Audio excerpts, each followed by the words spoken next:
একটা মজার ঘটনা, যেটা মনোযোগ সহকারে শুনলে আপনার জীবন হয়তো পরিবর্তন হতে পারে। ভাবলাম যে আপনাদের সাথে শেয়ার করি। রাসূল সাল্লাল্লাহু আলাইহি ওয়াসাল্লাম একদিন বাইরে থেকে আসলেন, এসে আমাদের আয়েশা সিদ্দিকা রাদিয়াল্লাহু তাআলা আনহাকে বললেন যে, আয়েশা, তুমি আজকে আমার কাছে যা চাইবা আমি তোমাকে তাই দিব।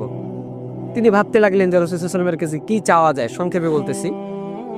আবার এটাও ভাবতেছেন যে আমি না জানি এমন কিছু জিনিস চেয়ে বসি, এমন কোনো কিছু কথা বলি যাতে রাসূল সাল্লাল্লাহু আলাইহি ওয়াসাল্লাম কষ্ট পায়।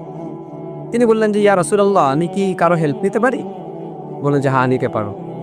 আমাদের আয়েশা সিদ্দিকা রাদিয়াল্লাহু তাআলা আনহা অনুমতি নিয়ে বাবার কাছে চলে গেলেন, আবু বকর সিদ্দিক রাদিয়াল্লাহু তাআলা আনহুর কাছে।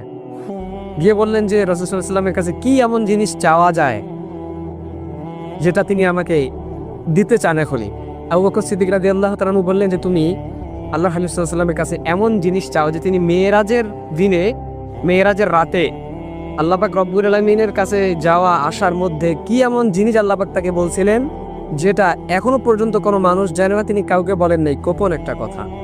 চলে গেলেন রাসূল সাল্লাল্লাহু আলাইহি ওয়াসাল্লামের কাছে, দিয়ে বললেন যে, ইয়া রাসূলুল্লাহ, মেরাজের রাতের এমন একটা গোপন কথা আপনি আমাকে বলেন যেটা এখন পর্যন্ত আপনি কাউকে বলেন নাই।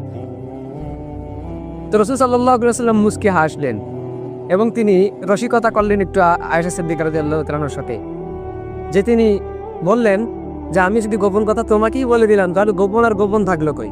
তো তিনি বলতেছেন, দেখো আয়েশা, গোপন কথা এটা যে আমি এখন পর্যন্ত কাউকে বলি নাই যে কোনো ব্যক্তি যদি দুনিয়ার মধ্যে কারো ভাঙ্গা মন, ব্যথিত হৃদয় যদি জোড়া লাগিয়ে দেয়, তো আল্লাহ পাক রব্বুল আলামিন কিয়ামতের দিন হাসরের ময়দানে তাকে বিনা হিসাবে তাকে জান্নাত দিয়ে দিবেন। সুবহানাল্লাহ। তো তিনি আবু বকর সিদ্দিক রাদিয়াল্লাহু তাআলা কিন্তু ওয়াদা নিয়েছিলেন যে, আয়েশা, তুমি কথাটা শুনেই তুমি আমার কাছে এসে বলবা। তো কথা মতো তিনি চলে গেলেন, বাবার কাছে গিয়ে বললেন যে রাসূল সাল্লাল্লাহু আলাইহি ওয়াসাল্লাম বলছেন যে গোপন কথা হচ্ছে কেউ যদি ব্যথিত কারো হৃদয়, কারো ভাঙ্গা মন যদি জোড়া লাগিয়ে দেয়, তো কিয়ামতের দিন আল্লাহ পাক তাকে বিনা হিসাবে জান্নাত দিবেন। এই কথা শুনেই আবু বকর সিদ্দিক রাদিয়াল্লাহু তাআলা কান্না করতে শুরু করলেন। আয়েশা সিদ্দিকা রাদিয়াল্লাহু তাআলা আনহা বলেন যে, বাবা, আপনি তো জীবনে কত মানুষের ভাঙ্গা মন জোড়া লাগিয়ে দিয়েছেন, কত ব্যথিত হৃদয়ের আপনি জোড়া লাগিয়ে দিয়েছেন, কষ্ট দূর করে দিয়েছেন, আপনি কাঁদেন কেন?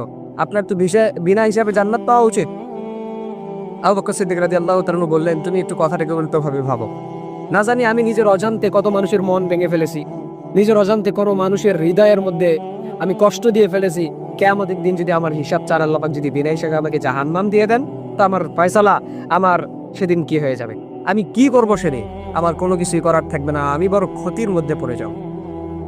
তো এই জন্য আল্লাহর হাবিব সাল্লাল্লাহু আলাইহি ওয়াসাল্লাম বলতেছেন, দুনিয়ার মধ্যে তোমরা কারো মন নিয়ে খেলা করিও না, মানুষের মন ভাঙিও না, হৃদয়ের ব্যথা তাকে নিয়ে আরো রসিকতা করিও না। তার যতটুকু হৃদয়ের ব্যথা আছে সেগুলো মুছে ফেলা